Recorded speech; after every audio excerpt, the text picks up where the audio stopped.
I, 28M, met my girlfriend, 26F, at a bar where they were doing a quiz thing and I ended up on the same team as her since I didn't come in with a team of my own. I was impressed by how much she knew and that was what really drew me to her.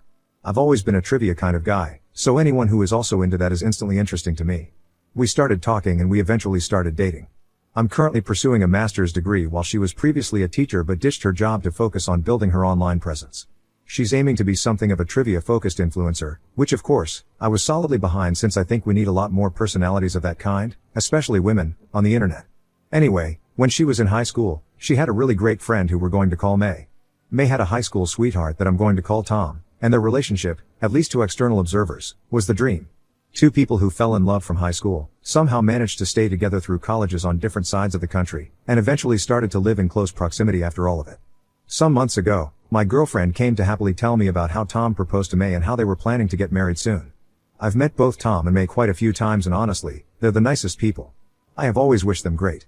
So when she told me, I was really happy for the two of them.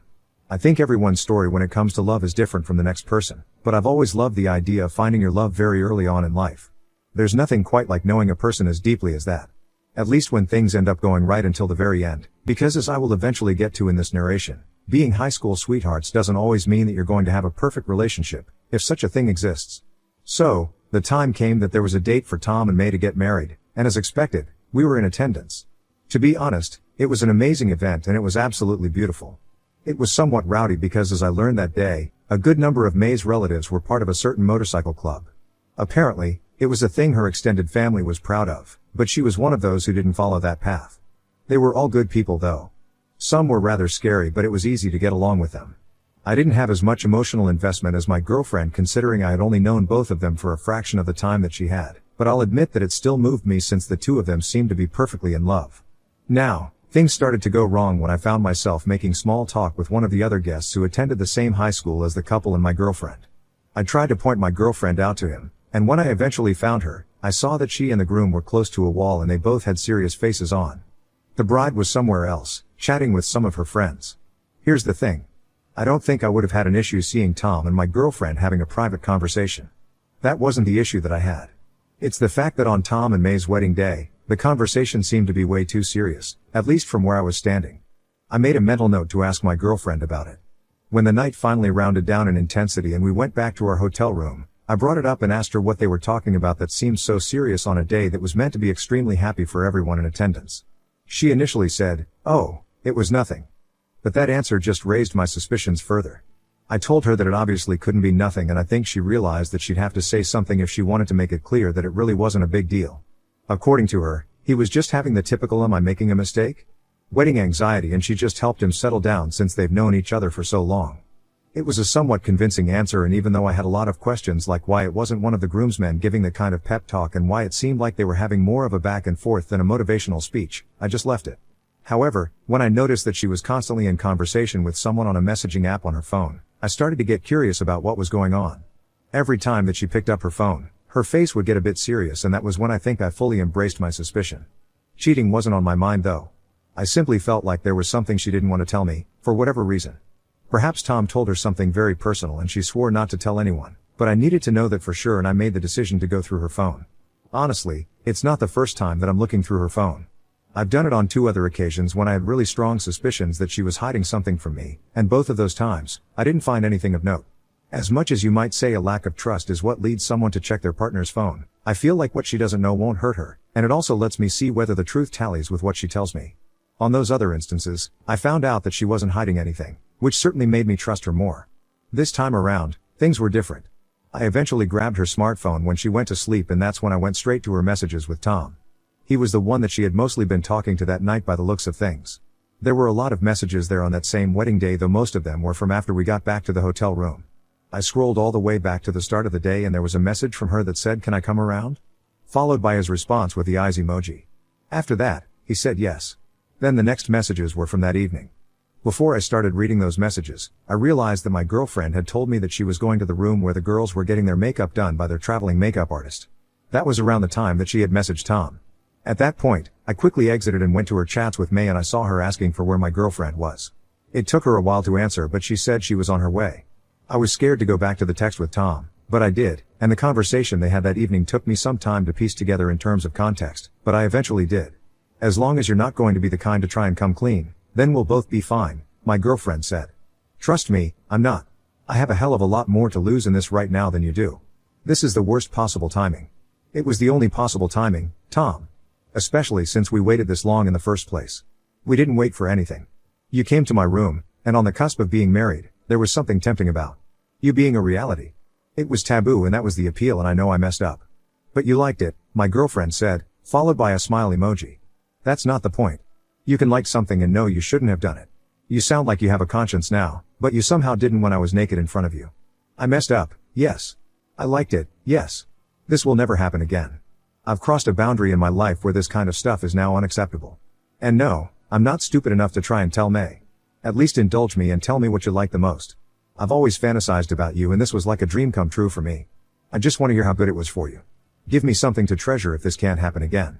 And then Tom went into about 2 paragraphs on their sexual encounter, talking about what he liked the most about her body and the things she did. I didn't realize how my hand was shaking with rage until I could barely read the screen anymore. I don't know how, but somehow in the midst of the fury in my head, I captured as much of the incriminating chats as I could on my phone, and I left the hotel room. I remember walking around aimlessly that night, trying to put some kind of sense into my thoughts, but everything was an absolute jumble at that time. It was the level of emotional pain that actually hurts physically. I just wanted to curl up into a ball. However, somewhere in the midst of all that pain was relief, because I knew that I was dating a cheater and I knew I could end things without the pain of divorce. Tom and May had just gotten married and I couldn't imagine that my girlfriend and I's wedding would have been more than 2 years away. I could have ended up with a cheater and not known a single thing about it. Here's the thing. I know for a fact that I want to break up with her, but here's the part where I need help. May literally just got married to Tom. I don't know whether I should tell her what I know. It's definitely the right thing to do, morally speaking, but some people prefer blissful ignorance if it is the alternative to a truth that will hurt them irreparably. I don't know what kind of girl May is. I could choose to just break up with my girlfriend and let her know why, but never expose Tom. Or I could confront him and let him know I know, but is that really a punishment for him? Honestly, I'm confused, but I've been dating this girl for 4 years and I'm so hurt. I need to get back at her, without doing anything illegal, as much as many illegal things have been appealing to me. I'm looking forward to what you can all suggest to me to help out. Edit 1. A common comment is that I shouldn't be responsible or concern myself with what May does with the information I provide her. The argument is that I should do the right thing by telling her, and whether she hates me for it or not isn't my business as long as I did the morally upstanding thing. I think a bigger part of me agrees with that angle. I'm not trying to be a homewrecker, especially this early on in a marriage, but I think it might have to be the way that I go. Edit 2. There was one comment that said I should get in bed with May, seeing as it is the most equal form of revenge that I can exact. I was amused by that, and it seems like the commenter was joking, hopefully, but I don't roll that way. Generally speaking, you can choose to cheat back if you know you can't leave the relationship for whatever reason, but there's really no great argument for why you should stay with a cheater if you have all the necessary circumstances to dump there at SS. That's what I'll be going for. Update. Hello friends. It is me and I am back. I am more than happy to be able to deliver this update so soon after the last post. I think it has been just about a month or so, but I'm very happy with how things have gone, and honestly, I don't think that they could have gone any better than they have. Let me get into it. The first thing I did was to get rid of my girlfriend. Now ex, thank the heavens. When we traveled back home from the trip for the wedding, I told her that I wanted to talk to her. I made sure that we were both sitting down, and the first thing out of my mouth was, "I know that you slept with Tom." She went white and her eyes bulged. She started stuttering like she was trying to come up with something to defend herself with, but it was obvious that wasn't going to work for her. There was nothing that she could say, to be honest. She didn't know how I found out, but there was no point even attempting to deny it if I somehow knew. I told her that I was going to spend an hour in the living room, and that hour was all that I was going to give her to pack her things and arrange for someone to come and get her. After that, I was going to kick her out and call the police to do it if necessary, and anything that she left behind would get donated to Goodwill or thrown in the trash. I told her that her time started right then, but she sat on the couch, still looking at me, tears streaming down her eyes but with no sound. She managed to croak out a "Babe, I'm sorry." I didn't. Before she started to shake with sobs. I just shook my head and chuckled. 5 minutes later, she was still sitting in front of me. I reminded her that her time was ticking, and that was when she finally got up to leave. When the hour had passed, I let her know, and she came out dragging 2 suitcases behind her. Her friend, who she had called during that time, dragged out a third one. I assumed she had everything that was important to her, because honestly, I wasn't joking when I said I'd donate or trash the rest of the stuff. I did not want any of it in my house. I didn't need to be reminded of her in any form. And I eventually did get rid of all of it because I forbid her from coming back after she stepped out the door. That was the last time that I saw her in person. There was a time when she came back and started knocking at my door begging to talk, but I never opened it and she didn't come after that. I had broken up with her and I was more than happy. But that was only part of what I planned to do. The next thing that I did was call up May. If she lived closer, I would have wanted to go and talk to her in person so she'd know how serious things were, but I wasn't going to commit to that extent. When she picked up the call, I made sure that Tom wasn't in the same place as her, and I did my best to prepare her that I had something extremely heavy to tell her. When she said, "Out with it already," I just let her hear it. I told her that my ex-girlfriend and her husband had slept with each other on the day of the wedding. I told her everything that I knew, such as I think that was the only time, but the only thing that I didn't mention were the graphic details that I had the misfortune to read. The other end of the line was silent for a very long time. I had to tell her that I was so unsure whether I made the right decision by telling her or whether she would have preferred to not know. She only apologized and said that she was very glad that I told her. That's what she would always want. She seemed shocked that my ex-girlfriend, her friend of very many years, would hurt her like that. I felt for her, because as bad as it was for me, it was definitely worse for her. This was her high school love and he had literally just become her husband. Anyway, she said she'd handle the situation and thanked me. About a week later, I knew that May had pulled the trigger since my ex-girlfriend called me, and for some reason, I bothered to pick it up to hear what she had to say. She was angry at me for ruining their marriage. Apparently, she seemed to be in an altruistic mood as she claimed that it was fine that I broke up with her but I didn't need to ruin a new marriage. She said I didn't even know the two of them like that so I had no reason to interfere. May had chosen to end things right away. I just laughed and hung up on her. It was extremely amusing to me that she was trying to be morally upstanding in any capacity. The next thing I did was to expose her on social media. Instead of doing it myself, I hired someone for cheap to help me do the grunt work in her comments. I gave him the entire story including the conversations and he went to work on all of her social media pages. Apparently, she couldn't post a new video without the guy coming in with his accounts. When one was blocked, he'd switch to another. It started a lot of discourse among her fans until it got to the point where she simply had to disable comments on all her posts. About 2 weeks after this started, she simply stopped posting. It's been about 2 weeks now and she hasn't posted, which is strange because she would normally post close to 5 times a week. Something about that makes me happy. I know she might be trying to wait it out, but I'll be back for when she decides to try and bounce back. The internet never forgets. Now, here's the funniest part of the entire thing. When May told all of her relatives that the marriage was over, they were obviously extremely curious about why things ended and she made it more than clear.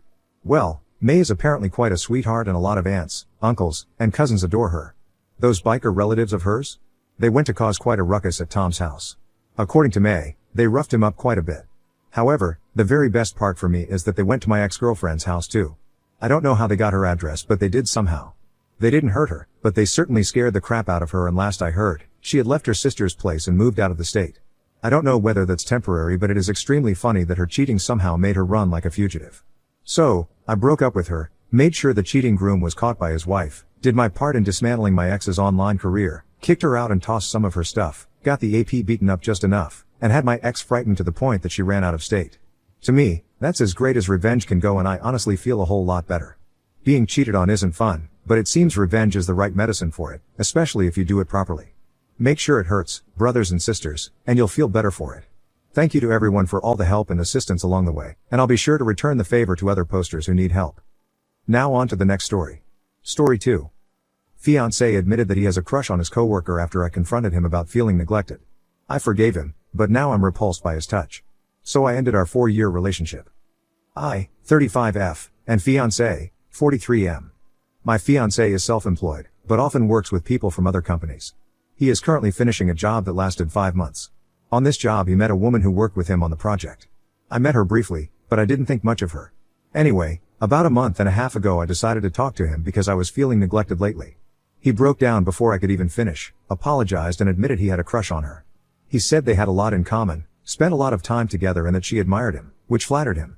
Due to his work, we didn't spend much time together and he felt lonely, so he started enjoying spending time with her. Nothing else happened, but he felt guilty and ashamed because of it. He told me he would work from home until the end of the project, which he had been doing, and would work on repairing our relationship.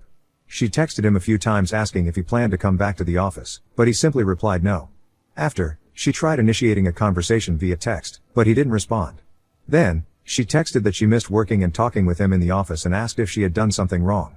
He replied that she didn't do anything wrong, however that he would prefer it if they'd keep their conversations strictly professional from now on. He willingly linked his phone to our iPad so I could see all of her texts. He begged me to let him fix this mess. I told him I needed some time to think about things, which scared him. I spoke to a couple of friends who convinced me to forgive him because he came clean and because having a crush is normal. We've been together for 4 years and I've never had a crush on anyone else, no matter how attractive they were. I've been with my previous boyfriend for 10 years and I didn't have a crush during that time either. Nevertheless, I decided to give him another chance, because apparently it's not normal for me not to have a crush. He was very grateful for a second chance.